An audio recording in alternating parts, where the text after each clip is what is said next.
technology and media and social media, it's just more in our face today, distracting us from the things in our lives that are truly important. You guys are the mind your own business crowd. The people who get up every day and they do their work, they take care of their business. Well, we've been all minding our own business. The people who are working to consolidate their power over society have been working our children, and they've been doing it for generations. These kids, they're coming of age and they're realizing that something's wrong, but because of their lack of education, because we abdicated that responsibility, they don't really understand what it is, but they know it's wrong. All right, welcome back to the Rice Report, everybody. We are kicking off this week with a very special guest, Russell Gray. We're going to be talking about a wide variety of things. Russell is a wealth of knowledge in the business world, spiritual world, financial world. And I'm really excited to get at this conversation. So welcome and thank you for joining us here today, Russell. Eric, I'm excited to be here. I'm looking forward to hearing what we have to say. Yeah, I mean, we find ourselves in a predicament that I don't think most people would have imagined 25 years ago. I really don't think people 25 years ago would have said, look at all the things happening in the financial markets, gold running up to $4,000, politics being what they are, Epstein stuff all over the place. We have lived in a corrupt world forever. I want to make this abundantly clear to anyone who's never read the Bible, okay? The world has been corrupted since the Garden of Eden. It literally has been. But with today's magnification of technology and media and social media, it's just more in our face today.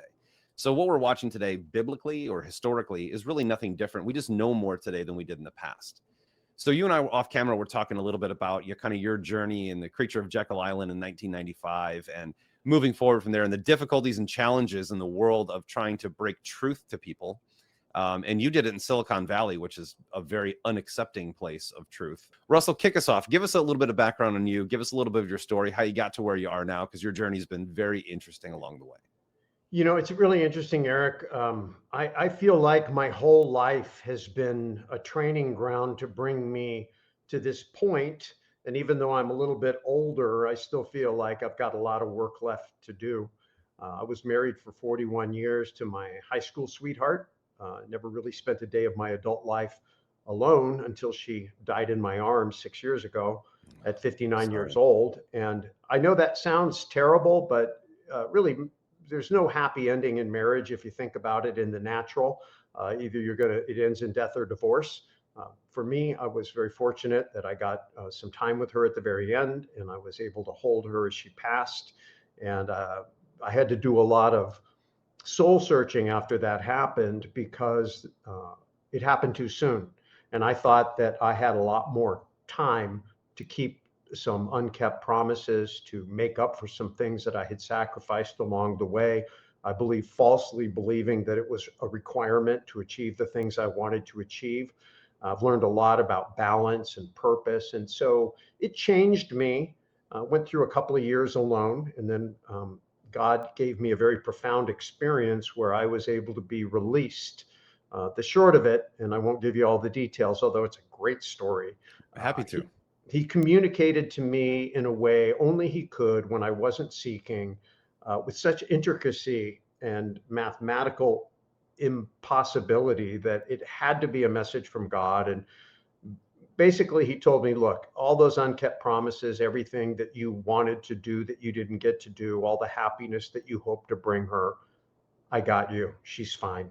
She's with me. She's great. She's not missing a thing. Go live your life. And so then I went through the process of figuring out what that life without her looked like. And literally within 90 days of that, I ended up connecting with a woman that was the widow of a buddy of mine, and my wife and my new wife, they were actually prayer partners. They were friends. And so I didn't have to go through any dating, anything. God put this beautiful woman in front of me. And then she helped reignite for me an intimate relationship with God. It was the beginning when God touched me in that moment, and I really began to hone in on purpose. And that led me to break up from a 24-year business partnership, go solo. I felt like the only way I could truly follow God where he was leading me was to go alone and not have anybody else that I needed to take into consideration with what I was doing besides my spouse. So that's what I'm doing. And for me, I was homeschooling in the 80s and early 90s before that was a thing. There was very few of us out there in the world doing it. There was no internet. So Right. my late wife, assigned to me the task of um, researching civics and the Constitution and uh, economics. And when I started studying the things from a Christian perspective, I began to realize how corrupt our financial system was, and then further began to realize how it was used to control really everything else. And the light bulb went off for me, as you mentioned, in 1995. I was 35 years old at the time. And I read a book called The Creature from Jekyll Island, which explained the Federal Reserve System. And I'd already read some things about it, but that one really brought it home for me. And then it was at that point that I decided I needed to do something about it. It took about 4 years, but I wrote a business plan for a financial education company because I came to the conclusion that all of humanity is really organized around economics. From the beginning, God says, be fruitful and multiply. So much of human society is about regulating Yeah. and organizing the production of the things people need, the distribution, the trading of those things. And there's all kinds of things that have been layered on it by bankers and the people on Wall Street that don't actually produce anything but trade claims on the wealth that the people who actually do the real work, what I call Main Street, what they do. And the deeper I get into it, the more I realize that the people who complain that the system is rigged against the little guy uh, have a pretty good case. Yeah. They have a pretty good case. And John Maynard Keynes, kind of the author of the Keynesian School of Economics, and the guy that really convinced everybody that it was a good idea to print money um, absent production, which is what gives us inflation and fiat currency and 1,000 things, said inflation was a way for the government to steal from its citizenry in such a sophisticated way that not one man in a million could diagnose it. And at the same time, it impoverishes the vast majority. It actually enriches a few. Mm-hmm. And when those few can strengthen their hands on the mechanisms of what makes the economy or the financial system work, then they're able to achieve a monopoly. And I call that monopoly capitalism. And so capitalism's gotten a bad name, and our young people are being sold on socialism as an economic system, but it doesn't work. It's never worked. But you take the history out, and then you conflate capitalism with monopoly and uh, crony capitalism, this insider corrupt, um, uneven playing field capitalism, then the young people are very susceptible to it. And you look at what just happened in New York, you look at what happened in Seattle. This is a cancer, a philosophical cancer that can begin to spread.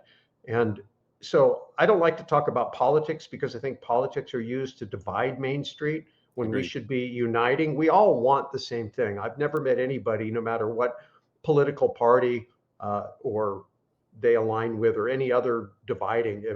Everybody wants more personal wealth. Everybody wants more personal freedom. Everybody wants more personal control over their health. Everybody wants those things, right? There's nobody that Yes. doesn't want those things. We can argue about maybe the best way to do that.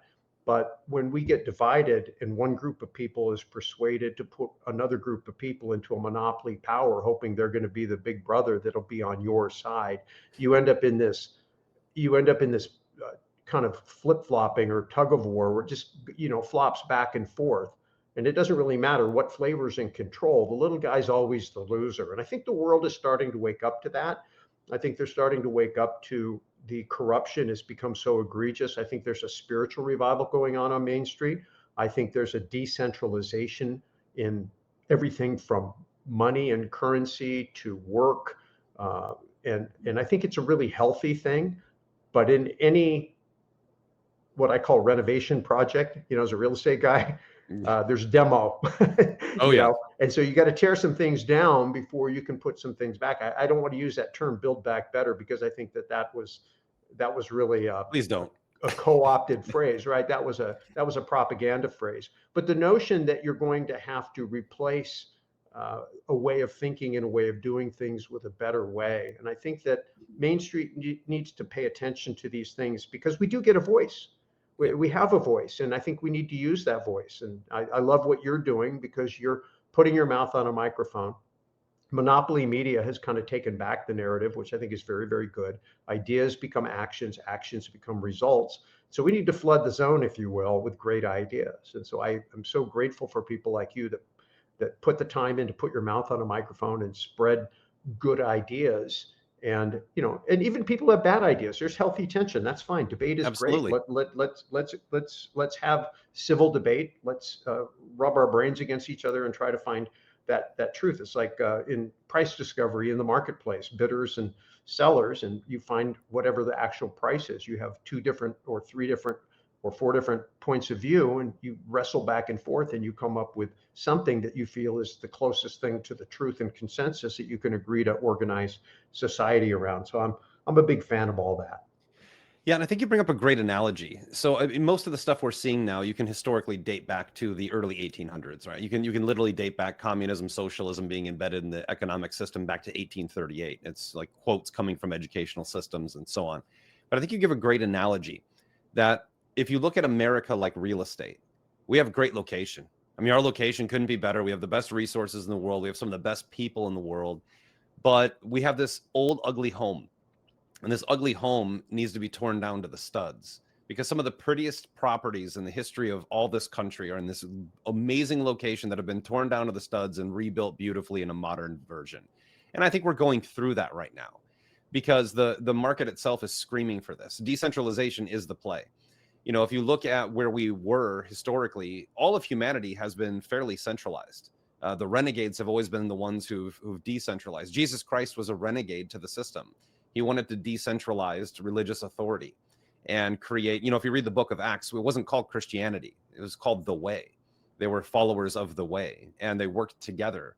They decentralized things. Well, I mean, Eric, if you think about it, with all the way back to the Israelites wanting a king, and God's like, you don't want a king, Yeah. right? You can have a direct relationship with me. He goes, no, we want a king. And you consolidate power in one man. And what's the old adage? Absolute or power corrupts, and absolute power corrupts absolutely. But now we vote for kings. I mean, we've seen that in the past. But it also, in the Bible, it also says that the two kings of Israel eat at the same table and conspire together, right? So even when you have kings that look like they're opposing factions, they hate each other. It's Washington, D.C., although I was just there, right? So you can go to lunch anywhere in D.C. and see two people who were just on TV 15 minutes ago pretending to hate each other, smiling and laughing at lunch. The two kings eat at the same table and conspire. And that is one of the things I don't know how to break. But what I do know how to get forth with, which is something we should all be doing, is creating if you look at America right now, we have a lot of people living their life with absolutely their purpose is to wake up in the morning, go to a job, feed their family, watch TV, go to sleep, do it all over again. That is a byproduct of fiat currencies. The Creature from Jekyll Island, by the way, should be mandatory reading in I don't know, sophomore year in high school. It should absolutely be the Communist Manifesto should be mandatory reading in school. And all these things are out there for us, and our education system doesn't do justice to these young people. But if you look at where we are right now, Russell, it's such an interesting time to be alive because we actually have so many things that are boiling to the surface that many people didn't know about. And they're probably still not going to understand for a decade. Let's be realistic. People aren't going to spend the time to dig into what these things mean. But we have this big movement of people taking action, right? Like you don't need to do any of this stuff. You have a very successful career behind you, a very successful career ahead of you, but that career is completely different. There was something that happened in your life, a tragedy, a moment with God, a moment where you felt like God's hand touched you, and he, not saying it did because I don't know if that's real or not, but something inside of you moved and you became more focused in on the future, the next generation behind you. And I love talking about these things because I'm going through the same thing. I have been an innovator, I guess, for most of my career, a business person. I focused mainly, I had the same thing when I was raising my son. I looked at my son and I said, I'll see you in 6 months. I got a business to build for you, kid. Like, who says that to their child? Like, we get so wrapped up in this is what we have to do, and it's justified. The means, the ends justify the means. But we forget to focus in on the things that are actually important, like our faith, not our religion, our faith, totally different thing. I think this world is getting wrapped up in religion. And I think that the next world order will be a religious, centralized world order. And we can debate about that all you like. But I think that our faith is the most important thing that we have. And then our family is truly a conveyor belt. If you have faith and a great relationship with God, so will your family, and your family will bleed into generations. These moments, like you said, you feel like there's a revival on Main Street. That revival currently is spiritual. That is where people are saying, this world is broken and I need something to help fix it or fix me.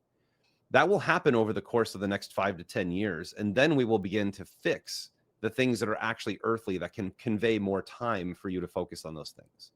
So where are we, in your opinion, right now in this process, this transition from, this, extremely socialist liberal society we've lived in, where there's just overtly demonic things everywhere. If you have eyes to see and ears to hear, you can see them everywhere, into a world that's, I don't want to say more religious because it's a terrible word, that's more faithful, that's more God driven, that's more focused in on doing the right thing and serving righteousness, as opposed to standing off on the side to evil. Because my favorite line in my favorite scripture in the entire Bible is Ephesians 5:11. Do not partake in the fruitless deeds of darkness, but expose them. And I think we're in that expose them era. What comes next? How do we get through this? So I think that it always comes down to the next generation. I gave a talk at the New Orleans Investment Conference last week or the week before, and my concept, what I said to these people, I said, you guys are the mind your own business crowd. The mind your own business crowd are the people who get up every day and they do their work and they take care of their business. They don't have time to get involved in these public displays of this and that. They don't want to argue about a bunch of stuff. They're not out there protesting. They're not really active. Sometimes they don't even bother to vote or study the issues. They just mind their own business. They want to be left alone. And when you change the rules on them, they just adapt, right? They go see their CPA, they figure out where the opportunity is, they change. It irritates them, but not enough to do anything about it. And well, we've been all minding our own business. The people who are working to consolidate their power over society have been working our children, and they've been doing it for generations. And I became aware of it, as I mentioned, when I realized my own public school education, which was in the 60s and 70s, and it was a lot better then than it is now, was still very, very lacking in terms of fundamentally understanding what our Constitution was, what it was designed to do, who it was designed to do it for, and how we layered a financial system on top of that, which really kind of controlled everything else that we did. Because again, my thesis is, and my observation is, that most of human society is organized around economics and economic activity. Absolutely. Look, so if you don't understand economics, if you don't understand how the financial system works, if you don't understand how policy that regulates the financial system works, then you are playing a game without having any idea how the game works. Which you And can't so, win. so it's no surprise that you wake up and so many people are losing that game. And so I think that when you understand that the baby boomers were a very, and continue to be a very large demographic, the pig in the python, as they say, working their way through the seasons of life, they've been an economic force. Now you've got the echo boom, if you will, which is the millennials and the Gen Z, and these kids are a bigger cohort. And they're coming of age and they're realizing that something's wrong. But because of their lack of education, because we abdicated that responsibility, they don't really understand what it is, but they know it's wrong. Fortunately, and I think it is fortunate, that the perversion, for lack of a better word, of decency and common sense in society has become so egregious that these kids are like, okay, I don't know what's right, but this is obviously wrong. And so they begin to open up. And I think the Holy Spirit is pretty faithful. If you seek, you're going to find. Yeah. And so I'm very excited to see the impact that, say, the movement that Charlie Kirk created and the impact that he had. And as tragic as it was when he was assassinated, that lit something up to many of the young people that I've talked to. I went to America Fest last year. Got a chance to be around a lot of those young people. I'm going again next year. I spend more and more time with young people because that's a big part. I started the Raising Capitalists Foundation specifically to help parents have an alternative to sending their kids to college. In fact, just yesterday, I was checking out of a hotel and the bellman who came up to help me, I said, "What do you do when you're not doing this?" He goes, "Well, I'm going to trade school." I said, "Really? What trade are you learning?" "Diesel." I said, "That's amazing." And I think that what is going on in the United States right now, economically, as difficult as it is actually good. We're at the end of a dispensation. And it started, the macro dispensation really started in 1913 with the founding of the Federal Reserve, the creation of the third central bank, which is what the Federal Reserve is, the creation of the IRS, an income tax, which was unconstitutional and did not exist prior to 1913. And then 20 years later, we confiscated all the real money, the gold, with Executive Order 6102, and FDR confiscated the gold, and then he put in the New Deal and expanded. That's where the SEC and Social Security, and it was a very big consolidation of power. And I can put on my tinfoil hat and talk about the motives and all of that, but at the end of the day, it happened. Right? There's no doubt that it happened. And now that ticking time bomb that is Social Security is getting ready to explode because the fundamental business model underneath Social Security doesn't work. It financially doesn't work. And the same is true for the central bank. You can't borrow your currency into existence and expect to ever be able to pay the debt off. It has to constantly expand. When you understand that basic fundamental premise, then you understand why it doesn't matter what any political party says. There always is going to be more debt. There's going to be more spending, because until we fix the money and get back to sound money, we're not going to be able to fix the system. And so the system is going to implode, and we've been driving towards that. 1971, well, by the 60s, we were going broke, right? In 1945, we became the world's reserve currency after World War II at Bretton Woods. And as a result of that, we had a license to print. There was a Federal Reserve chair named Beardsley Rummel, RUML, and he gave a speech in 1946 basically saying, we don't need taxes for income tax anymore because we can print all the money we want. We use it for social control and social engineering. He basically admitted that. Yep. And 20 years of printing, the Europeans woke up and said, hey, we think the Americans have printed too much money and they're not going to be able to redeem it for gold. There's a lot of young people that I talked to today that don't understand that the dollar used to be a unit of measure of gold, and the dollar and gold were synonymous. And so money was gold and currency was gold, and you just used paper to represent claims on gold or silver. We took the gold out in 1933. We took the silver out in 1965. Charles de Gaulle led this revolt against the U.S. Gold overprinting of money, and sent a destroyer over to pick up the gold. And that started a run on the gold reserves of the United States. Nixon broke that on August 15th, 1971, and the nation effectively defaulted. I'm old enough that I actually watched that on TV. It was temporary too. It was temporary, and you can see it on YouTube. You can find the de Gaulle speech. I've done talks on this. I've been talking about this for a while now, because when you understand it, that the system is fundamentally flawed. And that's when you started seeing the World Economic Forum and a lot of people talking about a great reset. You saw the Fed beginning to talk about central bank digital currencies. And you have to really, if you're a Main Street person, even though you enjoy the convenience of all this electronics, it is surveillance, and you're giving up, for convenience sake, your constitutional right to privacy.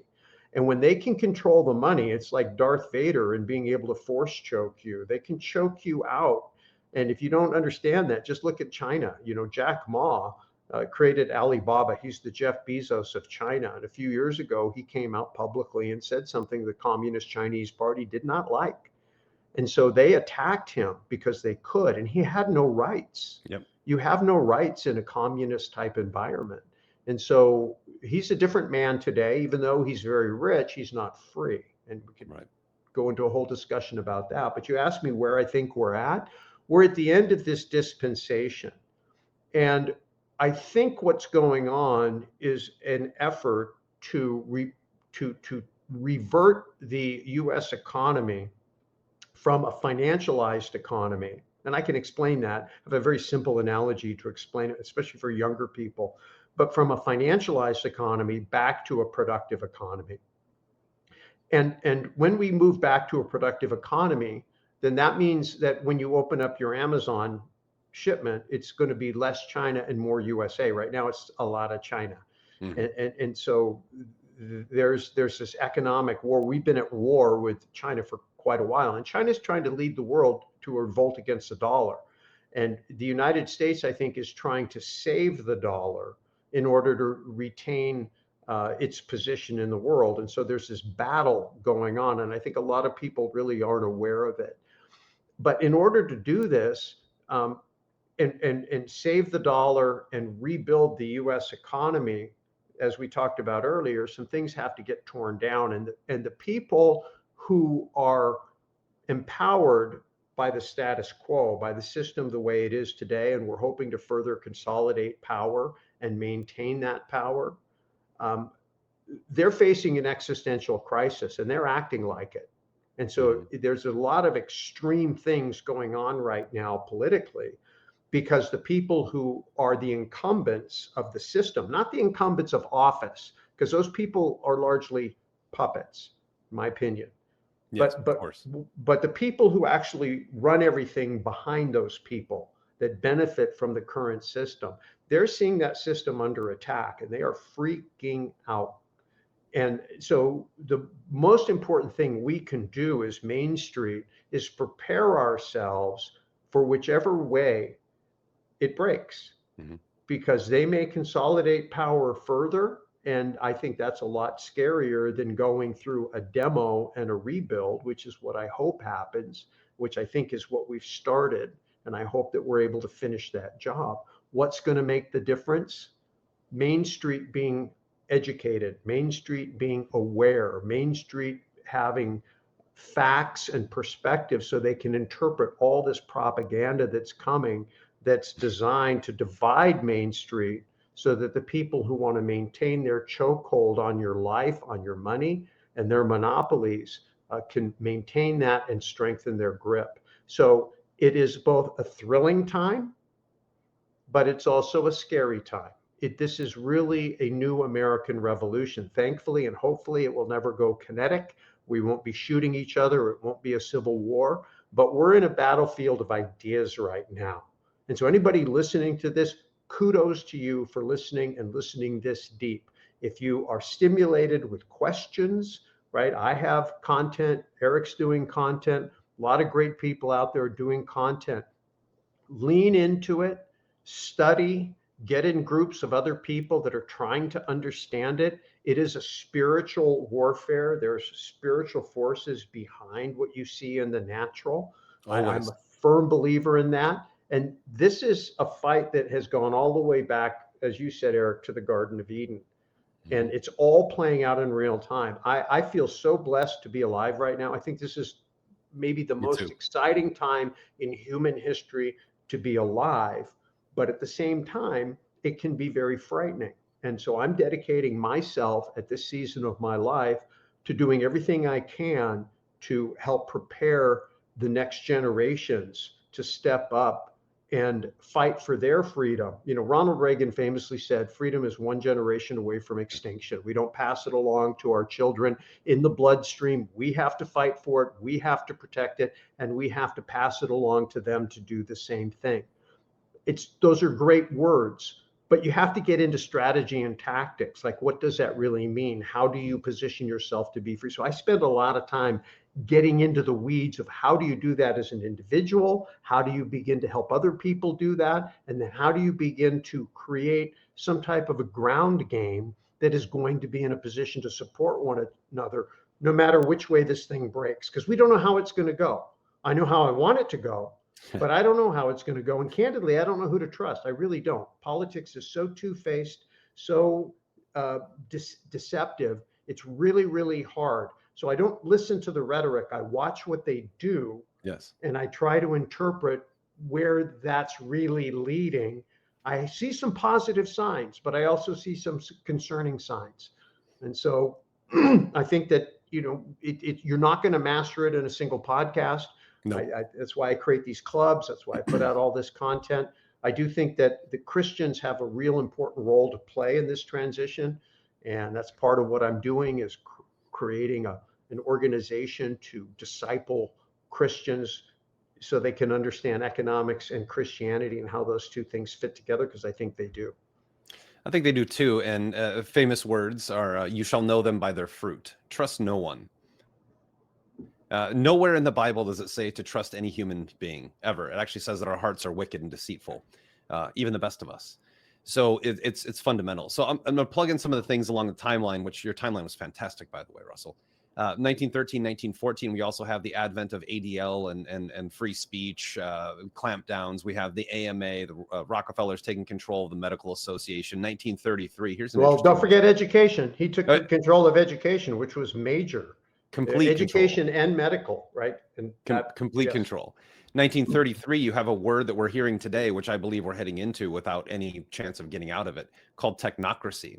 There was actually the term technocracy began in 1933. So in 1933, when all we had was tube television and FM radio, those were the two largest technological advancements at the time. They were already creating the word technocracy to replace democracy. And if you look back at it, what was the purpose? Well, the purpose was, previous to those two inventions, you had to persuade people in person in small rooms. With the invention of the television and the FM radio, you had the ability to persuade people in mass areas. As far as the wave would travel and as far as the receiver would receive, you could persuade people. So what does that tell you about where we are today? Because right after that, they took the gold. They supposedly put it in Fort Knox. We had ships from other countries surrounding our border, which most people don't realize, wanting their gold back at that point in time. And then we go into the 60s, where they removed the Bible from school. Then you had the sexual revolution. Then you had legalized abortion. We've had this slow decay of human society. And along with it, these monopolies, which I talk about this all the time, Russell, the one law, everybody talks about, we need this law and that law. We have laws. We need to enforce them. And the antitrust laws have never been enforced in this country. They did it with Rockefeller, kind of. He was a godfather of monopolies. This guy was the ultimate monopolist. But he's the ultimate person to learn from on the way that the world works. Because there's the way you think it works when you're growing up and everything is puppy dogs and rainbows. And then as you get a little bit older and you start getting into business, you're like, why is this way? Well, the Rockefeller family is a great example. Two great examples. Number one, we have gasoline vehicles because of the prohibition. So at that time, Ford was making vehicles that ran on ethyl alcohol, and they were competing with his ability to sell gasoline. So he actually funded I'm forgetting the name of it.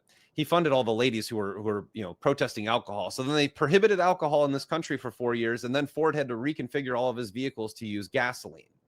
That's one way. He also shows you how the world works. He sacrificed himself as a symbol of antitrust laws in this country. You think they actually went after Rockefeller at that time? He said, guys, people are starting to notice. Let's go ahead, come at me, break me up into some pieces that my children will own. If not my children, it'll be the spouses of my children. Nothing changed. Antitrust laws right now, for the younger people out there, these are monopolies. Younger people, you live in a complete control matrix.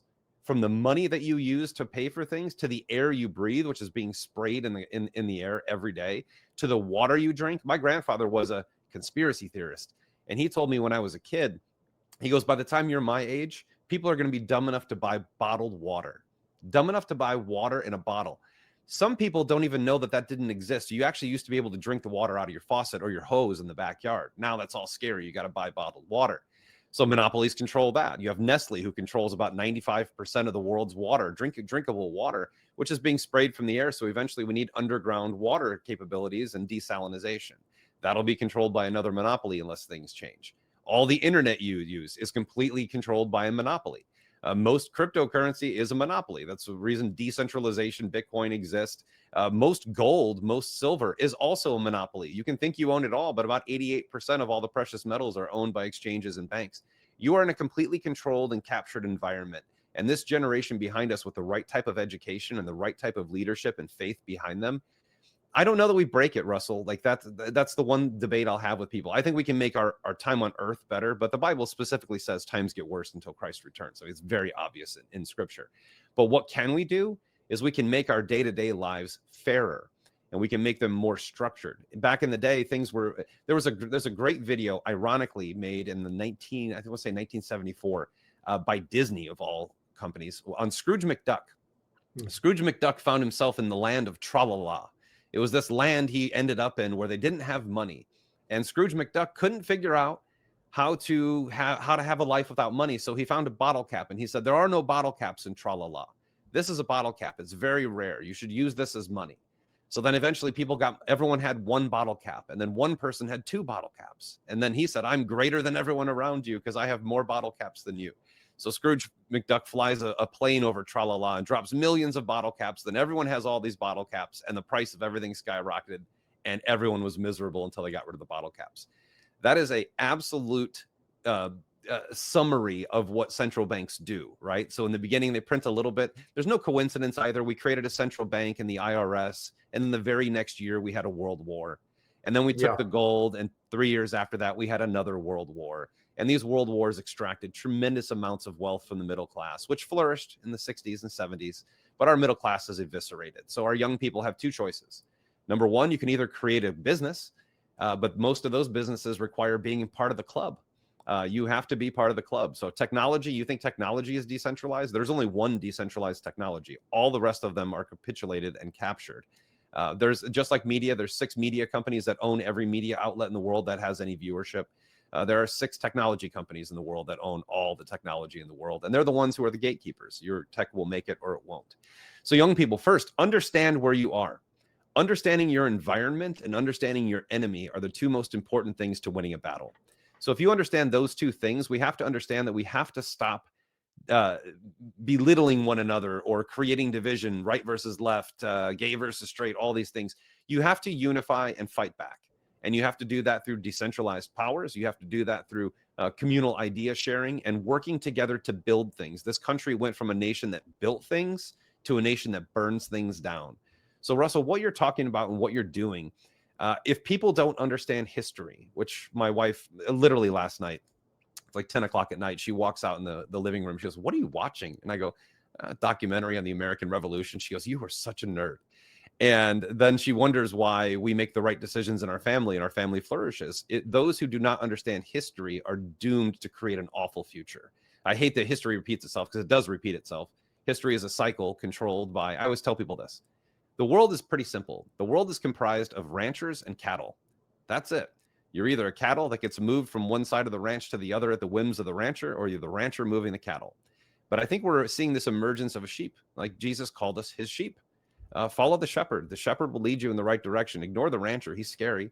And the cattle get slaughtered. They get milked until throughout their whole life, they get milked just like we do with taxes. And then at the end, we get slaughtered, and then you have a state tax and they take their final flesh.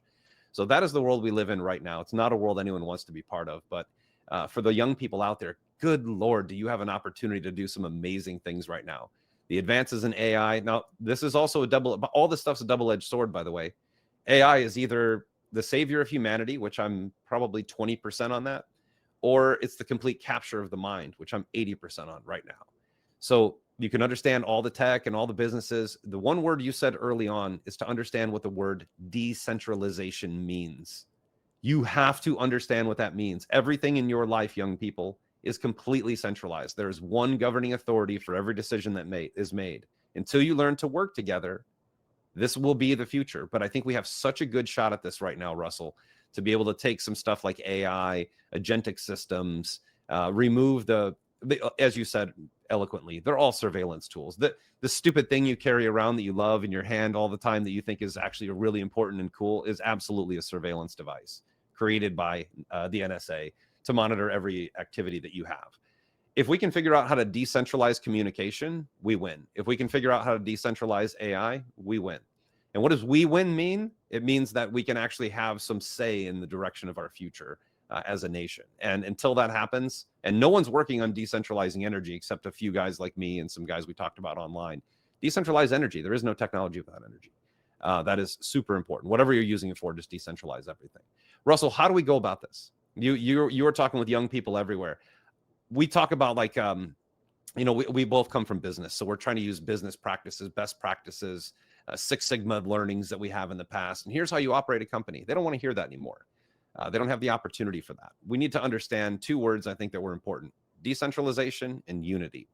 And if we can learn to have public debates, if we can learn to disagree with one another in front of other people and even look foolish for a moment before we prove our point patiently, I think that we get to a point where people actually understand how to break the system, break the matrix. But we are so divided right now. Russell, how do we get out of this system? How do we get to a point where we can have this educate? I know we're building things, right? You have many podcasts. I have a podcast. I'm constantly on Twitter Spaces talking about these things. I'm constantly preaching the word of God wherever I go, by the way. I run my own ministry. I have my own prayer groups and all these other things. There's only so much people can do. Everyone needs to start taking control of their life, their time, their knowledge. There's just so little knowledge out there. How do we break the educational system in an unconventional way? Because conventionally, we're going to be, captured at some point. So I think that there's a lot of reasons to be hopeful. And sure. I think that to me, the answer is first to understand the three levels of freedom. We talked about this off mic, and I think that's really important. I think when I talk to young people or observe young people, they primarily want three things in this age they're growing up in. They want fortune, fame, and freedom. And I call it running a soup kitchen for the affluent, right? I'm not going to argue with them about those things.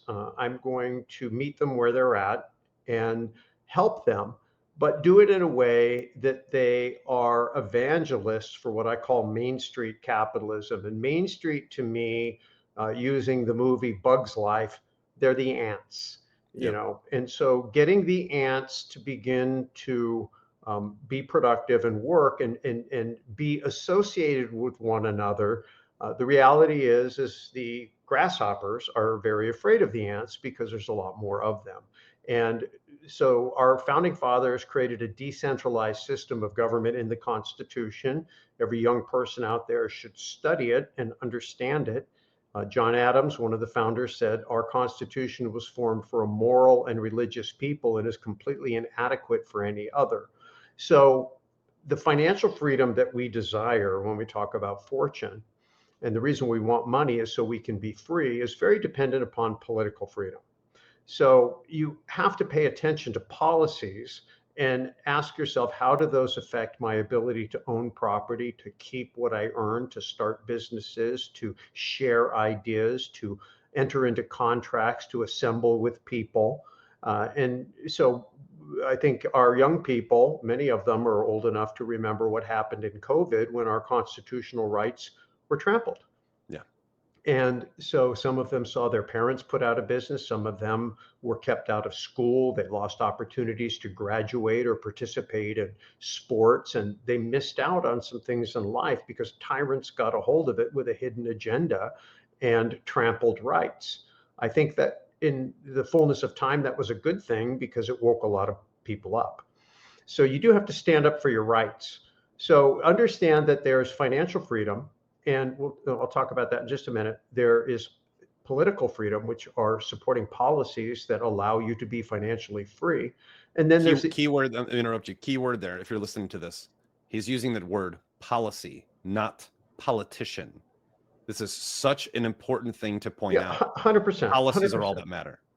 Yeah, because and see, the thing is, a lot of these politicians, they talk one way and they walk another. Or they say what they need to say and then do what they're told to do. What you have to pay attention to is to what they're doing and really advocate for policies that are going to promote your freedom. And then ultimately, you've got to be an evangelist. Jesus and the church gave us the model to create a resilient human society. It's survived.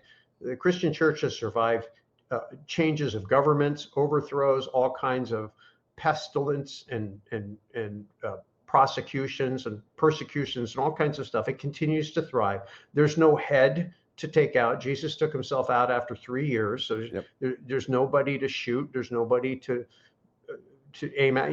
Segments, you get a big mega pastor and he falls and you lose a few, right? But nobody wipes out the whole thing. And so it's really important to understand the master's plan, which is to love God first, to love your neighbor like yourself, and the third is it's not a commandment, but the Great Commission, to make disciples. That's what I call the master's plan. If you build a life subservient to the master's plan, then you're going to be inside of his will, in my opinion. And then inside of that, there's a lot of diversity. And that diversity starts with tuning in and asking God to show you what is his purpose for you. And I have a whole thing called purpose formula that I talk about how to do that. It's worked for me. I'm sure it's not the only way, but I think it's biblical. But once you tune into your purpose, to express your purpose, you do it through being productive, right? The very first thing that God told mankind when he created Adam and Eve was be fruitful and multiply, right? So we're supposed to get up every day and be productive. What does that look like in Main Street capitalism, decentralized capitalism? I get up every day and I'm productive. You get up every day and you're productive. And then I can change the fruit. I can exchange the fruit of my labor for the fruit of your labor, and we can have commerce. That's economics 101. If you have, say, 20 people all making sandwiches, and one guy decides to start trading in coupons for sandwiches, that might be okay because he's making a market and he goes around. You get tired of eating chicken salad every day and you want somebody to give you a bologna sandwich or whatever. And so this person helps you. But then somebody looks up and says, well, hey, I'm busting my butt every day making sandwiches, and this guy's just running around, handing out pieces of paper. I want to do that. And all of a sudden you got 2 people doing it. And so now there's 18 sandwich makers supporting 20 people. Well, if you continue to go down that path where everybody gets into the coupon business, then you got 18 people trading coupons, claims on real work, and only 2 people doing real work. Those sandwiches get really small, right? That's why productivity is the solution. We need to get to sound money, number one, so that they can't inflate away your production. But we also, in order to get there, we need to become hyper productive. You have control over that on Main Street. You can get up and be productive. What you have to understand is that we've had an educational system that has been cranking out job seekers for decades, and it hasn't been cranking out job creators. And that's because the guy that founded this whole thing with the Board of Education in the early 1900s, Rockefeller, famously said, I don't need people who can think. I need people who can work. Well, the problem is that that's fine in an industrial age, but we don't live in an industrial age. So going back to what you were saying, Eric, that young people have to understand where we're at. It used to be you'd have these pyramidal organizations. You'd have a CEO and vice presidents and managers and layers of people. And your paycheck was single point failure. It was a binary. Either you had a job or you didn't. That created unequal power to the corporation because they could terminate you and they could manipulate you under threat. So the answer was to create another monopoly called a union. And so you had 2 monopolies fighting each other. This is what goes on in politics. Everything you'll look at is people who are at odds with one monopoly seeking to get free by creating a second monopoly. That is a mistake. Now, what is happening today because of technology, and this is the opposite side of technocracy, where they're using technology to manipulate the masses, to control the narrative, and to use what they feel is their superior intellect to central plan and organize society instead of letting people live free. And they may have benevolent. They may believe that they're doing it in the best interest of humanity and the best interest of the environment, and all that's great. And I'm not going to impugn their motives, right? God can do that. But I just know the end result is that when you consolidate power and people get a hold of that power, human nature kicks in and power corrupts, and absolute power corrupts absolutely. So as Main Streeters, we should be constantly advocating for decentralization. Our founding fathers broke from a monarchy, central power, and gave us a decentralized system of government. They said we need to have a very small federal government to handle a few central functions, very few. Everything else, according to the 10th Amendment, was reserved for the people in the states. And that's how the government was meant to work. But what happened is the consolidation of the banking industry in 1913, and then the consolidation of power into the federal government in the back end of the Great Depression, a crisis the central bank created. Yep. Now, again, did they do it on purpose? I don't know. Maybe not. But the end result was the end game of the crisis was a consolidation of power and a way stronger central government than our founders ever envisioned. And it's become this Leviathan that dominates human life. Now, we, through our vote and through our ability to share ideas, can begin to turn that, but it's a slow turning ship. Meanwhile, on Main Street, to control what you can control, you can control what you do. And what you do is understand that the opportunities on Main Street are going to be entrepreneurial and not about getting jobs. Androids, AI, robots, they're going to replace a lot of jobs. They're 100%. Going to empower people who are creating businesses to make more money. They are going to take away people who opportunity from people who need jobs. So it's a mistake, I believe, to train yourself to need a job. What you want to do is train yourself to create a business. And so get around people who are doing that, who know how to do that, and take all of this wonderful technology and begin to use it to set yourself free. And understand the power balance in this decentralized economy is now you become a node. Like if you're familiar with the way blockchain works, you become a node. Very. Okay, so look at Amazon, for example. A lot of people think Amazon is a big business, and it is. And they think it's a big corporation, and it is. But it's also a much bigger network. There are all kinds of entrepreneurs, independent business people. I have a friend of mine who owns 250 trucks, I believe, that all say Amazon on the side. But those trucks don't belong to Amazon. They belong to him. And he doesn't work for Amazon. He has a contract with Amazon. He delivers more packages in the state of Wisconsin than UPS, FedEx, and the post office combined. Okay.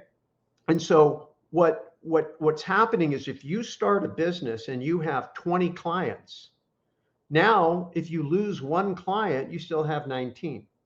And you can go get another one. Your paycheck is no longer binary, and you have a lot of control over your upside, and you've limited your downside. And you're probably going to end up building your company by aligning with other independent companies, and you're going to be one of their clients, and you're only going to be one of several of their clients. And so you go away from this pyramid structure with corporation and employer and employee, and you end up in these networks and these alliances, and it's more of a web than it is a book. It's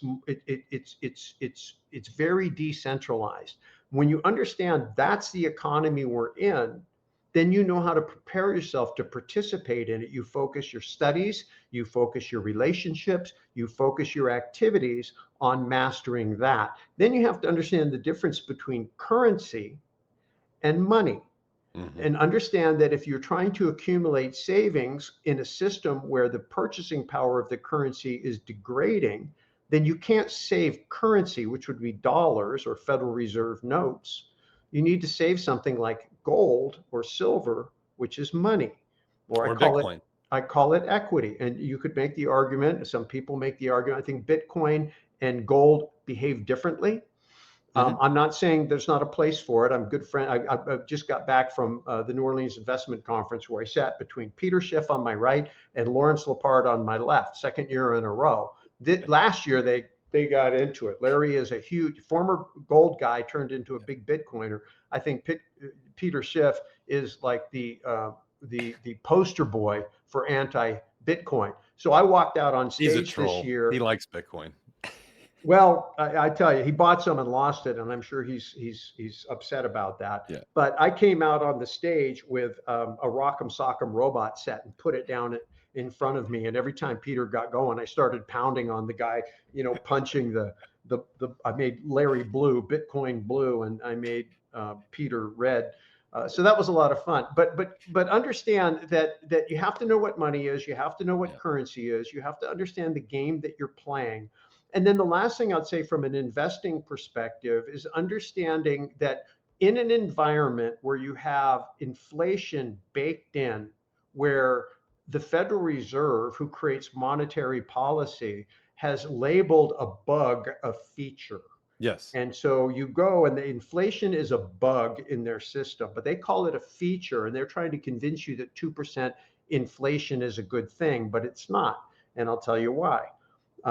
Not just because you're eroding 2% a year, but you're eroding a lot more than 2% a year. That's right. So if the goal was to keep pricing the same and only go up, say, an item that cost $100 would go up to $102. But you have to understand, when you own a business, is you spend every day of your life trying to figure out how to be more efficient. And so you're constantly driving down your costs to do. You're training your employees better. You're implementing software. You might reduce your cost to do by 20%. So that thing that you're selling for $100 now would only have to cost $80. But inflation, while they're trying to maintain 2%, is producing not 2% inflation, but 22% inflation. That's right. And when that plays out over a number of decades, it's like if you buy an apartment building and you think you're cash flowing really well because you're not putting anything up to replace the roof or repave the driveway. And then one day that happens.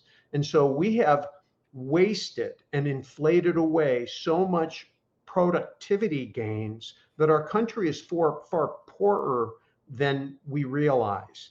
And the only way Yes. we're going to get out of this mess that Main Street can be involved in is to become hyper productive and then advocate for policies that will put us back on a sound money course. So if we get back on a sound money course, then what will happen is the days where you just buy a house for $100,000 and wait 10 years and it's worth $200,000, that those days will stop, and they Yeah. should, right? Because that is completely unfair. We have people today, because of inflation, are paying more in annual property tax on a property, and property tax is completely unethical and immoral and should be unconstitutional. Amen. But that's a different discussion. But they're paying more money in property tax for a home they paid off than they purchased it for when they originally bought it. That's right. Right. Annually. Yeah, they're paying that Yeah. So annually now. it's complete theft. So then if buy low, sell high is not investing, and it's not, then what is? Purchasing productivity, investing in the productivity of others. True wealth is accumulating the efforts of others. So if I, for example, own an apartment building and somebody gets up every day and goes to work and pays me at the end of the month, or pays me each month for the use of the property for 30 days, that's a real transaction. Real money changed hands. There was a real exchange of value, right? And you have to contrast that to, say, a stock or a home, right? If I go buy a home, and I'm going to use a very simple example. Let's just say in a hypothetical economy, we have $1 million, and that is it. That's all we have, 1 million. And you have 10 identical homes. They're exactly 100% identical. They're the only product in the economy. If you were to divide the total amount of money in the economy by the amount of product in the economy, each house would be worth $100,000. Now, let's say one day somebody sells a house, puts a house up for sale, and somebody really wants it, and they pay $200,000. Now, there is $200,000 in the economy, and so if this person had bought it through their training, had accumulated $200,000, they could pay $200,000 for that house. Now, for the person who sold the house and received the $200,000, that house was worth $200,000. But for the other 9 people, they all think their house is now worth $200,000. So now you have 10 houses where every owner thinks their house is worth $200,000, which is a total of $2 million, but there's only $1 million in the economy. That equity is fake. And Yep. that's why when the system changes and the credit markets break, the equity collapses. The same thing is true in the stock market. There's 100 million shares of Apple outstanding. And one day, at the close of business, somebody buys 1,000 shares for $200. They deem the entire 100 million shares to be worth $200 a share. But in the real world, it's not. So people who have equity on their balance sheets that is based on comparative sample valuation, what I call comparative sampling, you have to understand that is fake. And Yep. if you use that fake wealth to justify going into debt and giving up the fruit of your labor, you're on the wrong end of accumulating the efforts of others, because you're giving up the fruit of your labor to pay interest to the people who know what the real game is, while you're sitting on fake wealth. But if you are purchasing streams of income, if you purchase a small business and it's producing real profits, if you purchase an apartment building and it's producing real profits, if you make a loan against a piece of real estate and somebody is paying you real interest, all of those things are real. And so I think when people understand you've got to produce real value, you are going to be entering into an economy that is decentralized. So you're going to be entering into networks, and you've got to build networks and alliances instead of thinking in terms of this monolithic corporation, which is an antiquated business structure that people aren't really using today, except the monopolists. And then you understand that you're beginning to build your balance sheet based on productivity and cash flow. And I'll close with this. If you had a chance to own a $5 million property with zero debt and have zero income, passive income, or you could have a $3 million balance sheet with $2 million of debt, $1 million net worth, but $50,000 of passive income. In the real world, who's richer? The one with the passive income. The one with the passive income. So if you go assets minus liabilities equals net worth, you're over here, I want to be the $5 million person who can't even buy dog food to eat. Whereas the person over here with the only $1 million of net worth is able to go to the grocery store and have a life. So if you Yep. don't build a balance sheet that produces real productivity, you're going to be fake equity rich, real world poor, and then you're going to depend on a perpetual cycle of inflation. And if we change the inflation cycle, the system, whether we do it by design, and I hope we do, or we do it by default, which Yep. could happen, because there are people around the world right now that are aggressively working to dethrone the dollar as the Absolutely. world's reserve currency. If they succeed before we succeed in saving the dollar, then it'll be like somebody hit a light switch. And that's what happened in 1971. Gold went from $42 an ounce to $850 an ounce. And that was basically the dollar collapsing. Gold is like a barometer, the canary in the coal mine, that is screaming right now that the dollar is in trouble. Oh And yeah. we need to save it. But our policymakers are going to have to do that. What we can do is start real businesses, do real productivity, invest in real streams of productivity ourselves. Don't give our money to Wall Street. Don't give our money to the banks. And then use real assets like gold and silver to save. And again, you can make the argument Bitcoin. Look at the way Bitcoin behaves compared to gold. I think there's a place for both, but they do not behave the same. Yeah, they're stocks and bonds of the same feather. I mean, they're two wings of the same bird, but one of them, like my portfolio is my bond. I went from bonds to gold, and I went from stocks to Bitcoin. That's how There my you go. portfolio Okay. works. Yeah. Okay. So yeah. Okay. Yeah, that makes sense. So these are the things you want to get Yeah, yourself the in a all in on situation. both is kind of a stupid argument. Like I don't believe for you. You eloquently explain the stock market, and I'll add to the way the world really works with the $1 million 10 home solution. As soon as one of those homes sells for 200,000, generally the way it works is they print another $1 million, Right, and because then another. and it happens when people borrow it into existence. But when that system goes away, Oh, that's what I'm it's saying. harsh. If that Yeah. system goes away, everything you think you know about the way the world works changes. And I think you need to start to prepare for that, because I think it could go away. I do And it too. should. It should. I just hope that we transition in an orderly fashion instead of a chaotic fashion. Into something better too, and not something that's masked as a new thing that's kind of like the old thing for adoption, which has happened throughout history many times. Yeah. And everything is temporary, right? Like we're temporarily going off the gold standard because of gold speculators in the market. That's a complete BS story. Complete BS story. Hopefully, we'll get an audit of Fort Knox too to see where we actually stand. That would be interesting. Well, I had a theory about that. I expressed at the Put it on, man. New Put it on. Orleans Investment Conference. I said, what if um, the Trump administration suspects the gold's not there, knows that they took the gold, and said, hey guys, we're going to audit the gold, and then go radio silent to give them time to put it all back? Maybe that would be a utopian world. I hope so. It would also be pretty easy to track with shipments and flights and boats maybe. and yeah. But Yeah, maybe. who knows? We don't know. I always Yeah. tell people, I've kept my mouth shut in a lot of this conversation because I've got a lot of opinions and some of these things that are probably a little bit outside the scope of our conversation. But I agree with you. The process is simple. Be productive, generate cash flow, hold your cash in things of value. That is the piece that people are missing. And I don't care what universe you look at. It's pretty obvious every government around the world. I was a very big gold bug, gold only, until I started realizing that the world itself is evolving in a certain way. I don't know if it's devolving or evolving, but we're certainly going into a technocratic system, and there's nothing stopping and Eric, don't get me wrong. I'm not anti-Bitcoin. In fact, I'd Yeah, recommend people read Larry Lepard's book, The Big Print. great I book. really enjoyed Saifedean Amis's book, Bitcoin Standard. Mhm. Taught me a lot. I know that in that book he brought up, and I researched it, and it appears to be true that Henry Ford and Thomas Edison were both going to Congress in the 20s trying to get us off the gold standard because the bankers had control of the gold, and that led to wars. Henry Ford's words, not mine. This was the front page of the New York Tribune, and I think in December of 24, I believe it was.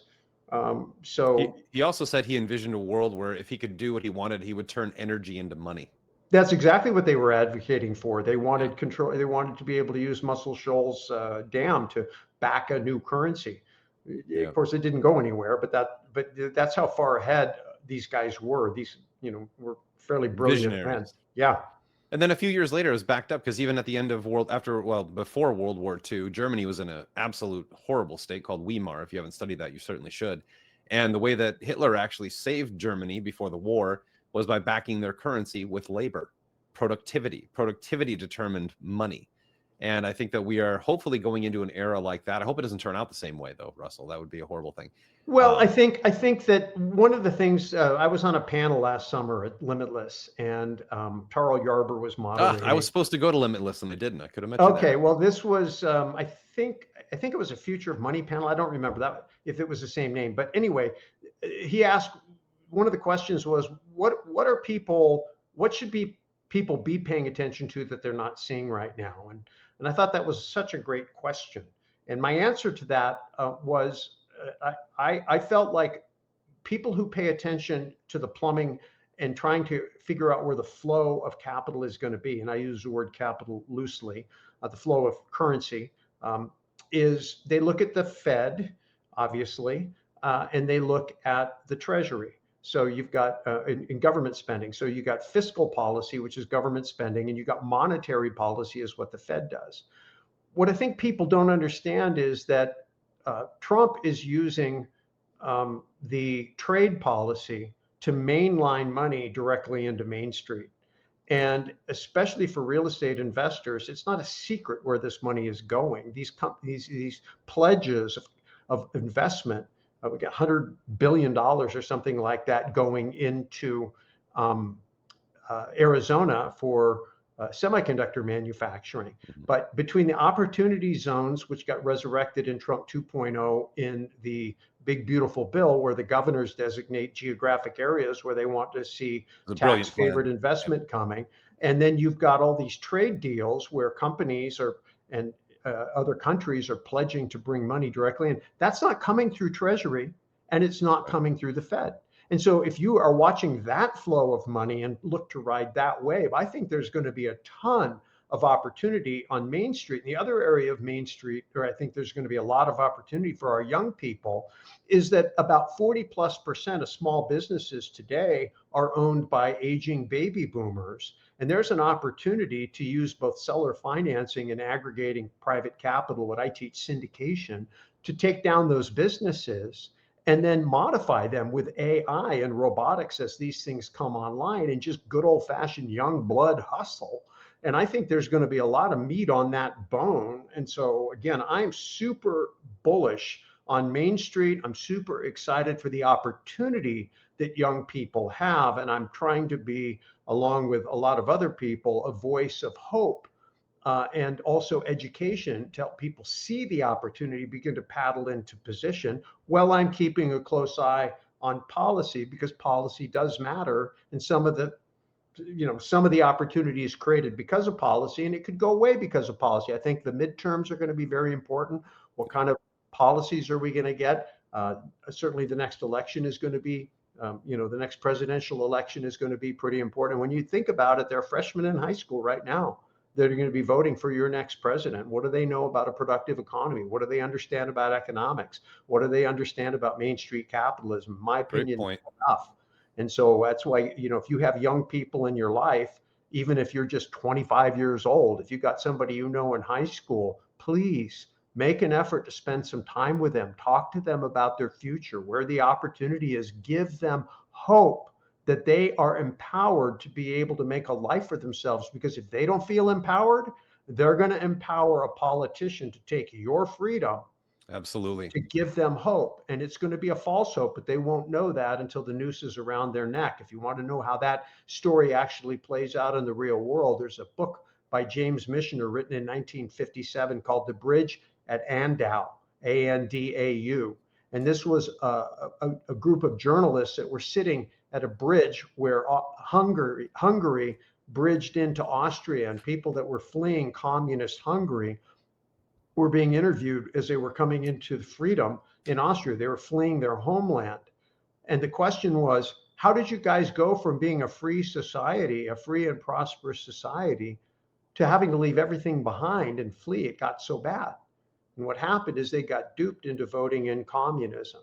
And then it started as socialism, then it became communism. And once the communists had power, right, it was like Dr. Jekyll and Mr. Hyde, and they turned on them. And the Hungarian people fought very hard to get their freedom back, but it came at a big, big price. So to your earlier point, Eric, you cannot afford to be naive of history. Read old books, Absolutely. And study history, and talk to older people that study history, and understand that it's not some philosophical discussion. It mirrors exactly the choices that our young people are facing today. So again, even if you're a young person trying to figure the way out, if you're leaning in towards self-empowerment, entrepreneurism, you're going to take charge over investing in real assets that produce real productivity, and not just speculating on GameStop or hoping that you can trade your way to the top. If you really want to invest in real productivity, then bring some young people along, younger siblings, people that your cousins, whoever bring them along with you, because their vote is going to matter. Don't tell them how to vote. Just tell them, teach them economics, and their voting will take care of itself. Yeah, I'm hoping at some point we can use modern technology where we vote only on policy and stop voting on politicians, because that's how it works. We vote for a politician, they vote on policy, we pay the price. And that process is completely broken. When you consolidate the power of the vote into a representative, that person is subject to corruption, bribes. I think if you get caught at bribe, you want to go down policy, I think if you take a bribe, that's a capital offense. That's treason. I completely agree. Completely agree. And all of Washington, D.C. would be have a different necktie these days than they currently have. Yeah, and it should be. I'm not calling for that. I'm just saying that we have to have a higher standard. We absolutely do. I'm not either. There are some who probably deserve it. That's not up to me. That's not a decision for me. But at the same time, treason's treason. We've had traitors in office for over 100 years, and if you don't study history, you have to understand history is just a physical playing out of forces at work. This realm we live in appears to be physical, but it's guided by two spiritual forces. You have God and the devil playing out, and the devil is a very, very inconspicuous and creative Slavery is creature. not a godly concept. God No, is of course not. anti-slavery, and so our financial system is modern day slavery. That's why people feel so put upon and frustrated. We have faux freedom. We have to fight for true freedom, financial freedom. We have to secure it with political freedom, and then we have to make sure that we secure our own eternal future and also the morality of society with spiritual freedom. So all three go together. We have to be advocates for all three. And it starts with advocating for it in our own life and then building from there, bringing other people along for the ride. Agreed. Agreed. Russell Gray, this has been a fantastic conversation. I really appreciate you coming on here. Hope to speak with you again soon. Just a really good, we could probably go down this rabbit hole for 4.5, 5 hours, but we have a limited amount of time. You've given us so much of your time. We're at 1 hour and 15 today. Russell, final words you want to close out to the young people? I agree. Learn how to be productive, make money, save your money in things that actually have value, and focus on the rest of your life. Yeah, just Final words. my thing is just come from a place of hope. Take charge of what you can, don't worry about the things you can't control, but pay attention to them and take charge over the things you can control. So you're in a better position to read and react to the things you can't control. And then share good ideas with other people and don't be afraid of the controversy. If they disagree with you, be open to the idea that maybe they're right. Listen to what they have to say. Don't make them wrong and listen to them. And if they see you listen to them, maybe they'll listen to you. And if you rub your brain against their brain and bring in wiser people and really have open dialogue, I'm confident that in the free marketplace of ideas, truth will win and the truth will set you free. So seek truth, seek hope, take effective action. Faith is one thing, trust is another. Trust is faith in action. Believe and then act on your faith. Love it. Love it. Well, where can everyone find you, Russell? You got a bunch of podcasts and stuff. How can everybody here find you on the way I out of think the conversation? they can send an email to follow@russellgray.com or visit my website at russellgray.com, and all things related to me can be found there. Sounds good. Sounds good. Well, Russell, God bless you. God bless this nation. God bless all of you out there. And we'll see you next time here on the Rice Report. Have a good one, everybody.